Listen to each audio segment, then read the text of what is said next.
Okay, so what we're going to do today is take a look at the deflection of a beam.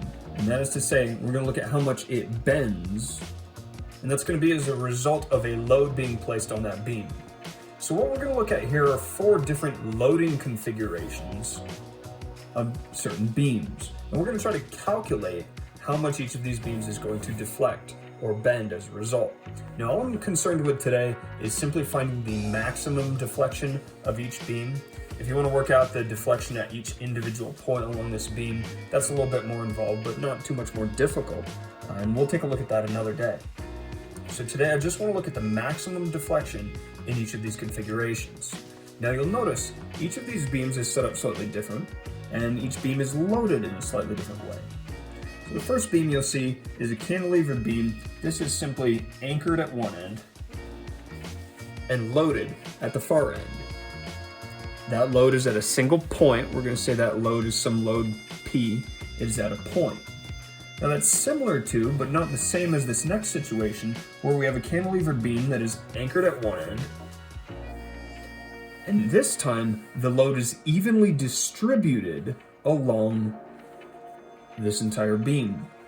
And so we show this a little bit differently. We see there's forces all along the entire beam, and rather than saying it's a point load, like P, we're going to say this is a distributed load, or we use the Greek letter, omega, or curly W, for those of you who aren't familiar with Greek letters.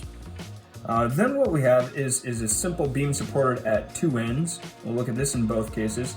We've got a pin at one end and a roller at the other in both cases. And you'll see again, we've got a point load in this situation and a distributed load in the other situation. You can go through and do lots and lots and lots of math to try to figure out the total deflection of these beams, but the nice part about engineering is there's engineering tables for this. Somebody else has already sat down and worked this out for us. If you want to look at something like the deflection in this beam and derive it, it's not too hard, but we don't need to.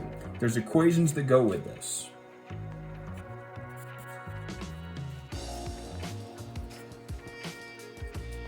Okay, you'll see for each of these 4 situations, or each of these different loading configurations for a beam, there's a different equation that describes the deflection on that beam, or really the maximum deflection in the beam. There's also equations that explain the angle along at any point in the beam, or the deflection at any individual point in the beam, not necessarily the maximum, but again, that's not what we're worried about today. So we've got these 4 equations. If you want to know where these come from, I suggest you look at something like this, a point load, and try to go through and derive it using calculus. That's a video for another day. But for now, we just take these as face value. They are the magically appearing beam deflections of engineering. Now, let's go through and talk about what each of these values are. We already talked about the P for point load. And that point load can be measured in either pounds or newtons, simply depending on what kind of system we want to use. The point load's pretty straightforward. It's just a force acting on a beam. This gets to be a little bit trickier. This omega is a distributed load. This distributed load is measured as a force per unit length. So we'll look at that either as pounds per inch or newtons per meter, depending on what system you want to use. And you could do something silly like pounds per foot or tons per foot or whatever, but these are the 2 basic types of units that we're typically going to run into. So this distributed load is measured a little bit differently. We're not just talking about 100 pounds acting along this beam, and we'll see that when we get into some of the examples. It's a little bit trickier than that. But again, not tough, we just have to be familiar with it. If you look at these equations though, we've got P and omega, and there's other variables showing up here. We've got this L, E, and I. So let's talk about what each of those are. First, we've got L. That is the length of the unflexed or unstressed beam, the natural length of the beam. So if this beam was sticking out, say 10 feet from the wall, the length would be 10 feet, and so on. Now here's the catch. When we're talking about length, we need to keep our length units consistent with what we're dealing with for P and omega. We've got to get all of our units lined up.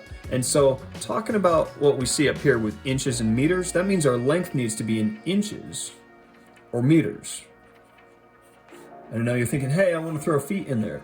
You've got to be really careful with that, because if you want to talk about a length in feet, you also have to deal with a distributed load over feet. And we'll see why that's an issue a little bit later on. The next two, E and I, these are two values that we haven't seen yet.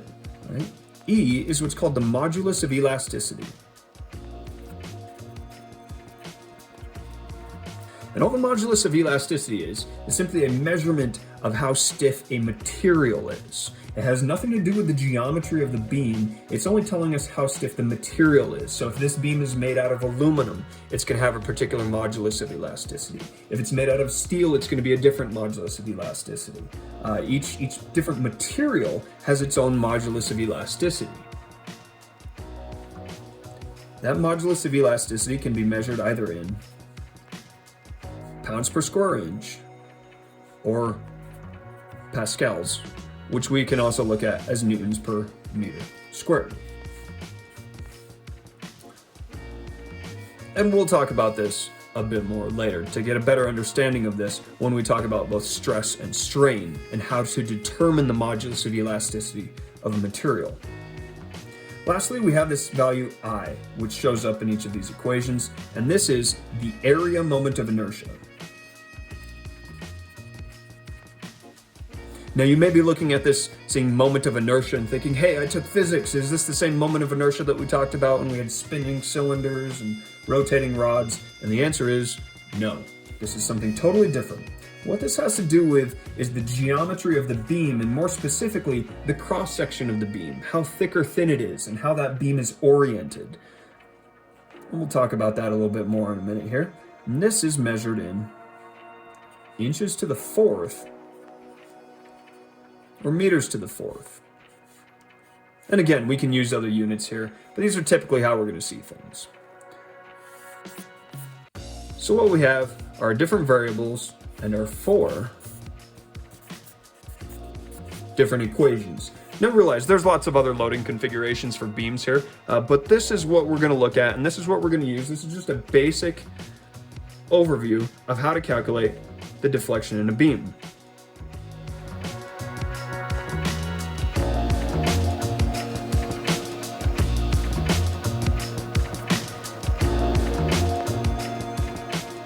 Okay, what we have here is a cantilevered beam with a 50-pound load placed on one end.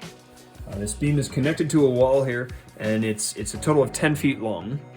And this beam has a cross-section that is 3 inches tall by 1 inch wide.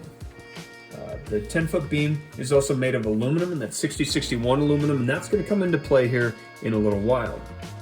Ultimately, what we're trying to do is go through and solve for the maximum deflection of the beam, and that's going to occur at the tip of the beam in this case. So what we want to do is go through and use our maximum deflection equation for a cantilevered beam that is loaded at a point on the end. Now, before we can do that, the first thing we need to go through and do is work out what's called the area moment of inertia for this beam. Really what this is a measurement of the stiffness of the beam. Now this beam has a cross section that is shown like this. It's 3 tall and 1 inch wide. And if you look up the area moment of inertia for a beam of this cross section, you'll find its area moment of inertia is base times the height cubed over 12. Where this value comes from, we don't need to get into, but this is something you can find in an engineering table. In plugging in our values, you'll see the base is 1 inch, the height is 3 inches, over 12. And this gives us an area moment of inertia of 2.25 inches to the fourth. We need to be really careful with our units here. These values are given to us in inches. This gives us an area moment of inertia in inches to the fourth. We've got to get everything in inches. Now that we have this value, we can use our displacement or deflection equation for this cantilevered beam. This equation right here brings in the load, the length, the modulus of elasticity, and the area moment of inertia. You can see here we've got the load, we have the length, and we calculated the area moment of inertia. But the modulus of elasticity, this is actually a value which is specific to a material. Obviously, if we were to make this beam out of aluminum instead of, say, rubber, it's going to deflect less. If we made this something out of, say, Legos, it would deflect a whole bunch. So this value right here, this modulus of elasticity, is really a measurement of the stiffness of a material.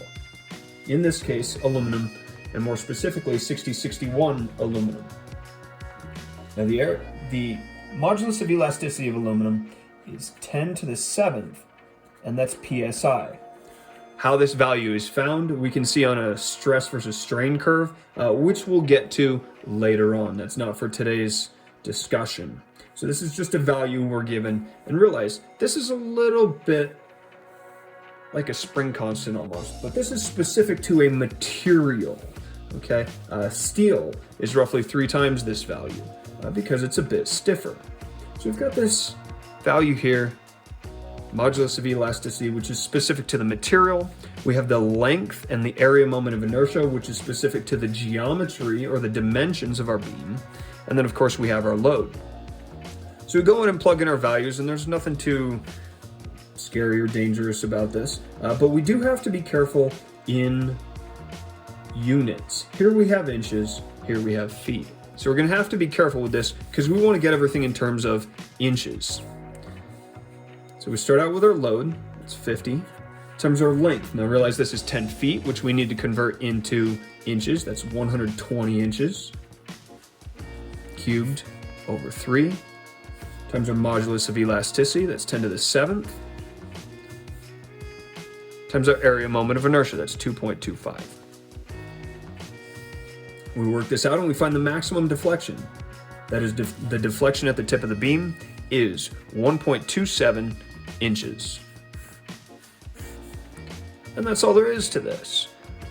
If you really want to make this difficult on yourself, you can go through and start to derive where this equation or this equation comes from, but that's not what we're worrying about today. These are easily researchable equations. They're all over the internet.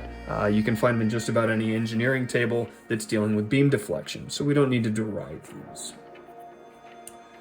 What I do want to go through and do is change the shape of this beam a little bit. And what I want to do is take the beam, and rather than having it oriented vertically, I want to turn it 90 degrees. And we'll work out this problem again with the beam turned a little bit.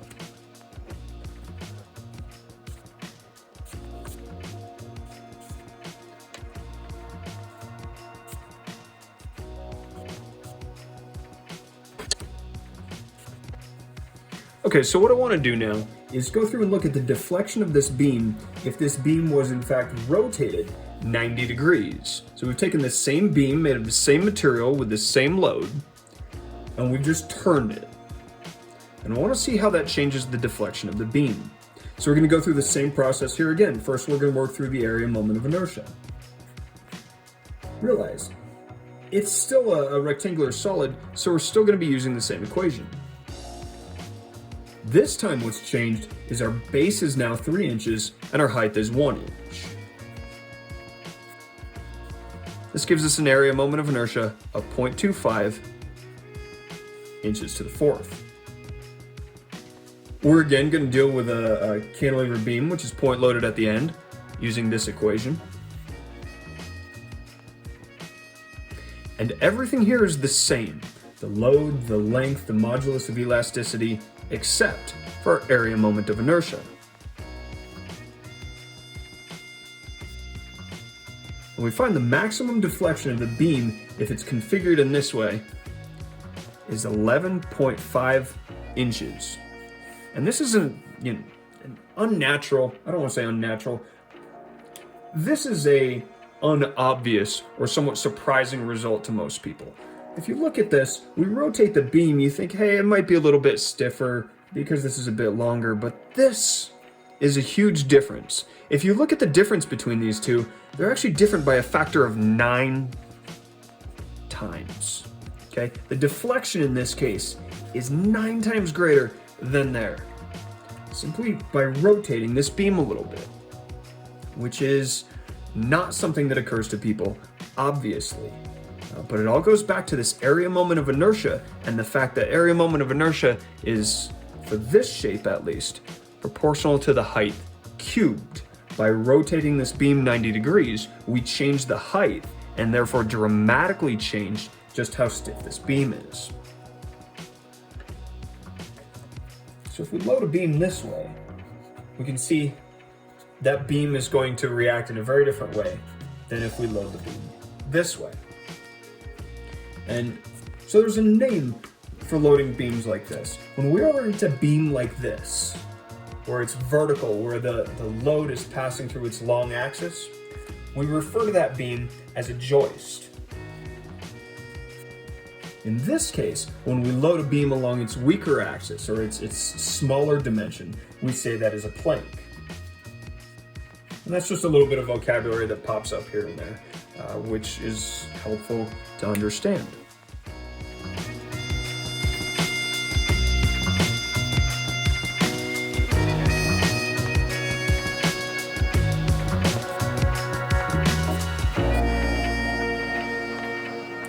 Okay, what we have in this situation is a steel beam which is 10 feet long, and this beam is supported at both ends. On one end it's supported by a pin, the other it's supported by a roller. In this case, this beam is actually a circular rod, diameter 2 inches. And again, just like before, we're going to go through and we're going to solve for the maximum displacement of this steel beam. Now, what's really different here and tricky in this problem is this load of 100 pounds is distributed evenly along the entire beam. And so we're going to see that changes a few of the calculations we make and a few of the decisions that we have to make along the way here. But the overall process is just like the last example. First, we're going to go through and we're going to solve for the area moment of inertia. Now, for a solid circular cross-section like we're seeing here, the area moment of inertia is pi times the radius to the 4th over 4. Again, where that comes from, we don't need to worry about. We simply need to plug in our values here. Now be careful, the diameter is given to you in this problem, but we need to use radius. So plugging in our values, the radius is only 1 inch, 4, and this gives us 0.79 inches to the 4th. For our area moment of inertia. Unlike the last problem where we had the beam simply supported at one end, now we have this beam supported at both ends. So we're going to be using a slightly different equation for our maximum displacement. This time we'll be using the formula. This formula uses most of the same variables as we've seen before, length, modulus of elasticity, and area moment of inertia, but it also involves this, the load per unit length, which we have to deal with when we have a distributed load. So this value is not the total load. This value is how much load there is in a particular length of beam. So in this case, our value for load per unit length is going to be the total load over the length of the rod. That's going to work out to be 100 pounds over 120 inches. Again, be careful with units. Yes, this is a 10-foot rod, but we need to convert this into inches.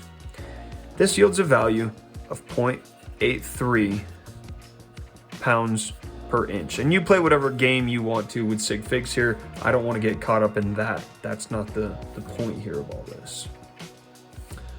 With this value, now we have everything we need to plug into this equation, and we can solve for the maximum displacement. Having plugged in the correct values, we find the maximum displacement is equal to 0.28 inches. So again, there's nothing too difficult about this, so long as we can choose the correct formulas to use.